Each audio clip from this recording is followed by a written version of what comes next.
Hey, Brandy, we finally got through our technical difficulties. Boy, it's been a day. It's been a rough couple of weeks here.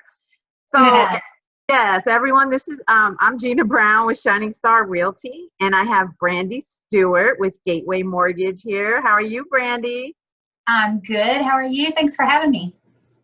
I am great. Thank you so much. So, tell me, Brandy, how's business been for you lately? It's been really busy. It's picked up quite a bit this month. I agree. I agree. Same here. We are Good. encountering multiple offer situations on houses that are $300,000 and more. Um, and it's just, we got a lot of things going on. The rental market is booming right now here in Texas.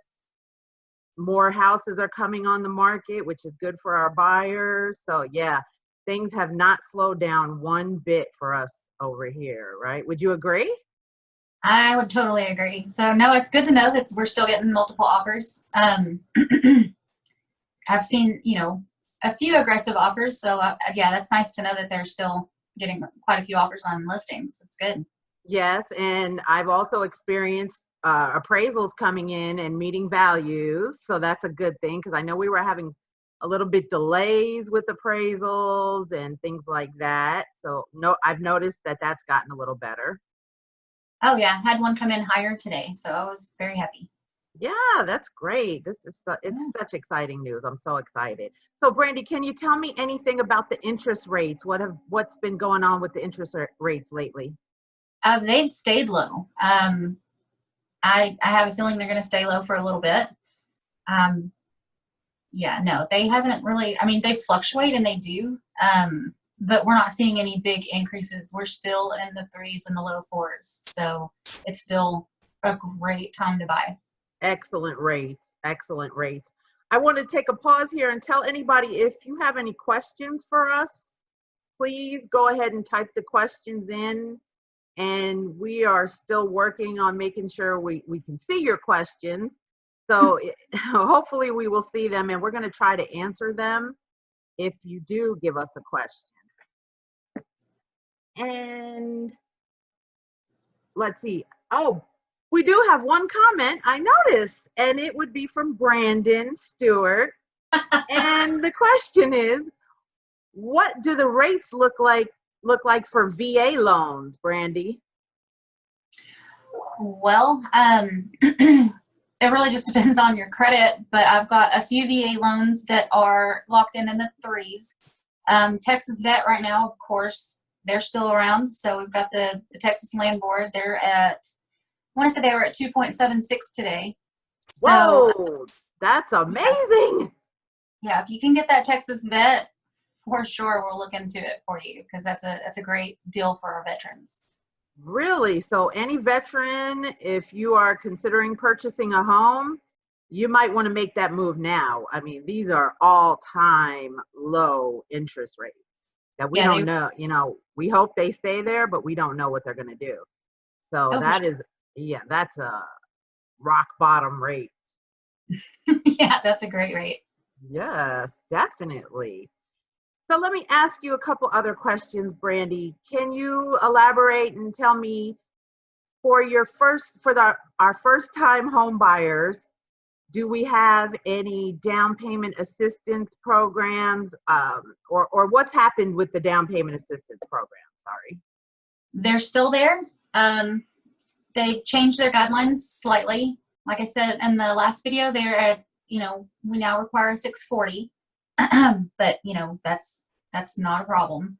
Um, they've got a few adjustments that we have to look into, but they've all kind of made their own adjustments accordingly. It would be, a little difficult to explain all of them because there are so many of them. But they're still around. They're still offering great rates as well. I've got a T-Shack that I just registered today at a 3.125 getting assistance. That's an So amazing rate. yes, no, they're still doing well as well. So they're So absolutely there. We're taking advantage of them when we can. on that type of deal, what's the percentage that the consumer is going to get for their assistance? Is it like 4%, 3%?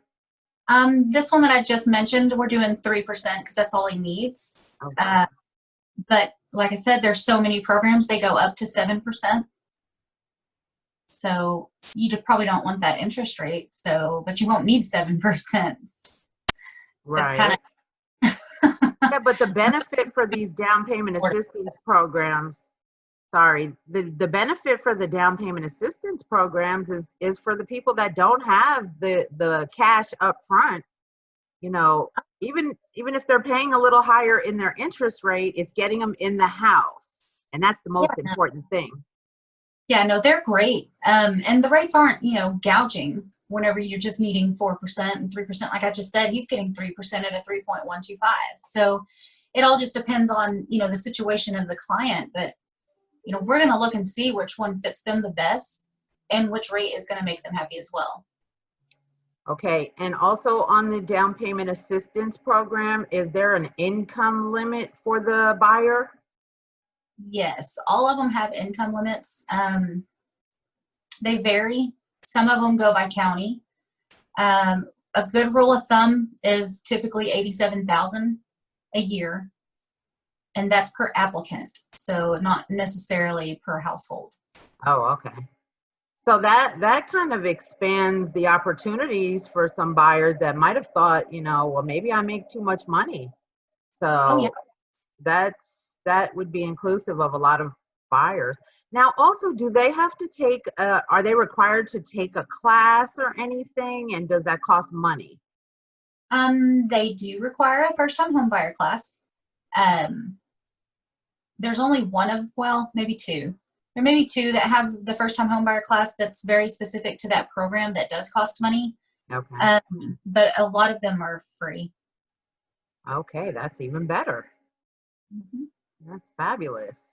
So everybody, if you're considering buying a home and you're a first-time home buyer or haven't bought a home in 5 years, is that correct? Is that 3 years? Yeah, 3 years and you're considered a first-time home buyer.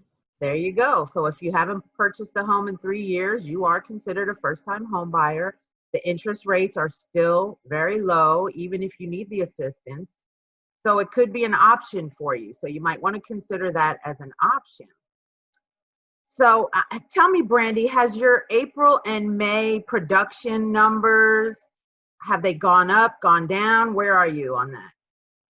We're actually still setting records. So we're as a whole, Gateway is doing better this year than they did last year. So every year we do better and better. And I was surprised to see it. I really was. I wasn't sure if, we were going to slow down. But we didn't. Everybody just kept moving along. What about you guys? Same here. Same here. Our numbers are higher year over year for the months of April and May. So things are moving along. We did not stop selling houses. And they are continuing to go very strong right now. We're seeing this market is really heating up. Really heating up. My next question, did you have something to say? Yeah, I was going to ask on your listings, what do you, how are you doing those? Because I know you have your listing appointments. Are you still going to their house and meeting with them? Right. So listing appointments, if we have clients that are interested in selling their house, we can do a virtual listing. Just like we're doing this meeting, we can do the same thing, and they can walk through their house with their phones and such. So we are continuing to do business. We can do it virtually. We can also come to you if you prefer face-to-face. We can still do it. We could social distance. We could stay 6 feet apart and move forward with that. So yes, that's how things are going on the listing side. So Brandy, let me ask you a question. Do you suggest if a buyer wants to buy a new home, do you suggest that they use the lender at the particular builder? They usually have their preferred lenders. What is your opinion on that? They're all different. Because some of the builders, even Gateway is a preferred lender.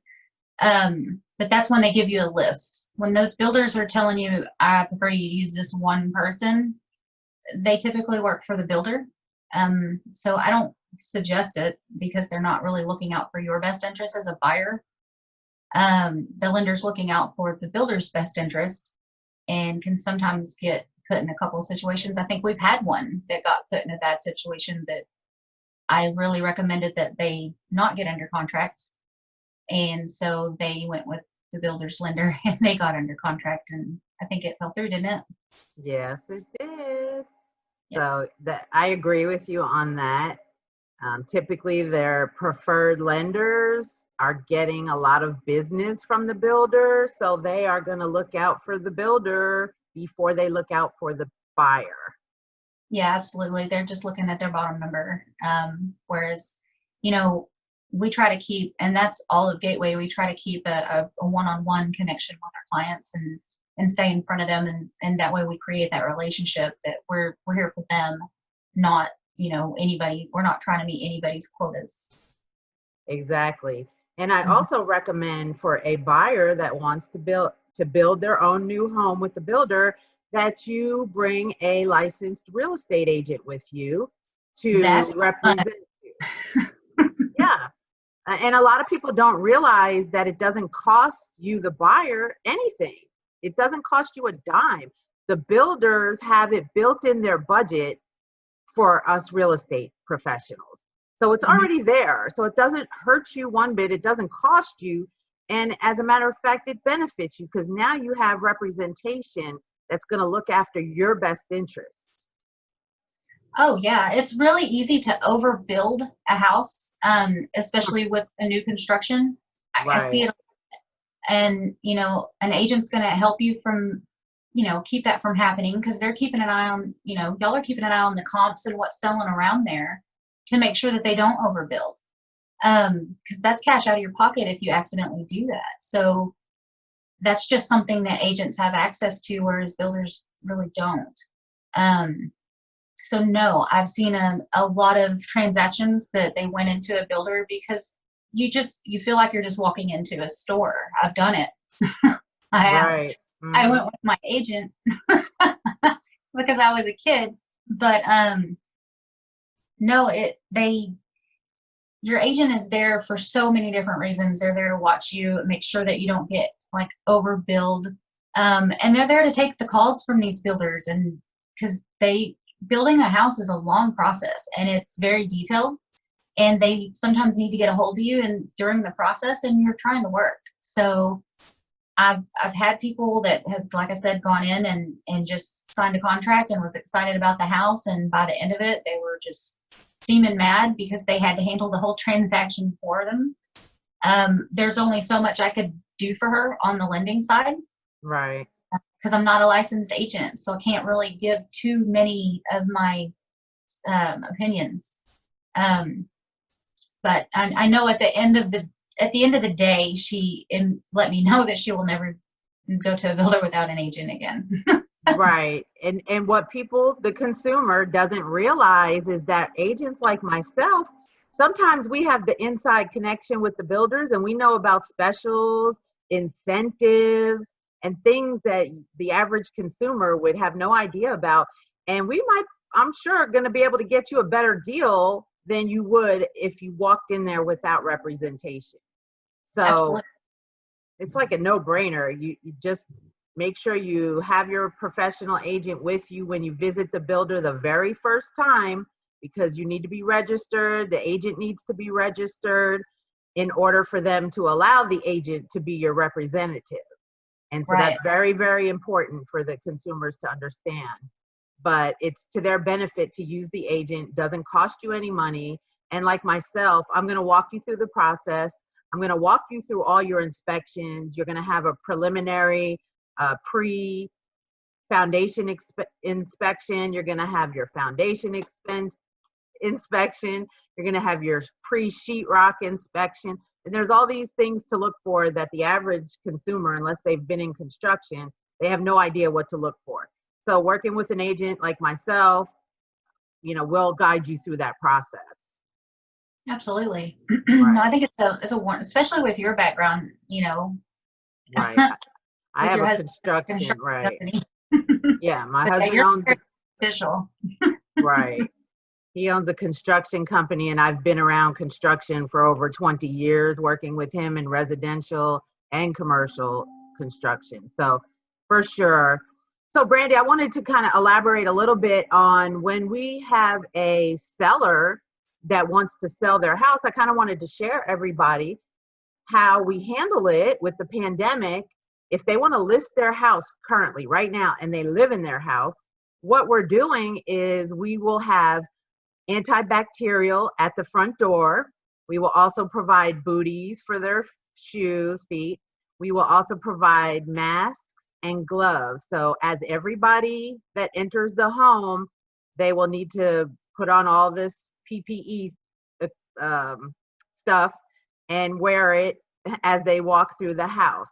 That way the seller can feel comfortable that whoever has walked in their house is protected and protecting them as well. So that's kind of how we're handling the sellers. That's good to know. What are you doing for your buyers? So for buyers, I will provide masks. Of course, I have the antibacterial and gloves as well. So if we are going to enter in, it works both ways. If we're going to enter into a house that is occupied, we're going to make sure we're all protected and taking all the proper precautions before we enter somebody's house, because this just happened to me last week where they had a baby, they had an infant in the house. So they had all the protective equipment, everything there. And I had to make all of the buyers, and there was like a whole group, everybody had to wear the protective equipment or masks and everything. So that's that, we're making sure we're doing business safely. How are you conducting business? I think I've asked you this in the past, but in case someone hasn't seen our videos, how are you meeting your consumers? I'll meet my clients just like this. We're not allowing people, as of right now, in our branch, but we do have a conference room that's big enough to where I can meet with a client and still stay social distance. Right. You do have a big conference room. Yes. Nice long conference table. So that works perfectly. Yeah. That is amazing. So I think we've kind of updated everyone on what the current interest rates are regarding down payment assistance. They're still out there. They're still going strong. And if you're going to work with a builder, it's probably good to have a real estate agent and have your own lender have you need people pre-qualified. You as a buyer, for sure. And if that lender is me or if that lender is somebody else, as long as they're taking care of you, or and the agent as well, it's always good to have representation, and that's what people like us are here for. Right. I would also kind of compare it to walking in a courtroom without an attorney. That's probably not the best idea, and it kind of goes similar with walking into a builder's model home. You want to have that representation there. Absolutely. Yeah. No, it's a good idea for sure. So Brandy, can you tell me, in case somebody's listening and watching this and they're interested in talking to you about either A, getting pre-qualified for a new home, or B, refinancing their existing home, what's the best way for them to contact you? You can contact me with my cell phone. You can call me on, that comes directly to my cell phone, or you can send an email. Okay, so we will have all those phone numbers and your email in the comments on this posting after we're done. And I'm easy to get a hold of. Okay, so you heard that, everybody. If you need to get pre-qualified, get on the phone right now and call Brandy. So Brandy, I do appreciate your time. I know you're a very busy lady, and thank you again so much. Hey, anytime, and I appreciate you having me. I love answering people's questions, and I like to keep people informed as to what's going on. I don't want anyone being afraid of this market, because it is rocking and rolling, and it's doing really well. Right. I totally agree with you. So we're here to help you guys. Reach out to either one of us, and we'd be happy to assist you. So I hope you have a great rest of your day, Brandy. And until we meet again. Yes, ma'am. You do the same. Thank you so much. You have a great evening. You too. I'll talk to you later. Okay, bye-bye. Bye.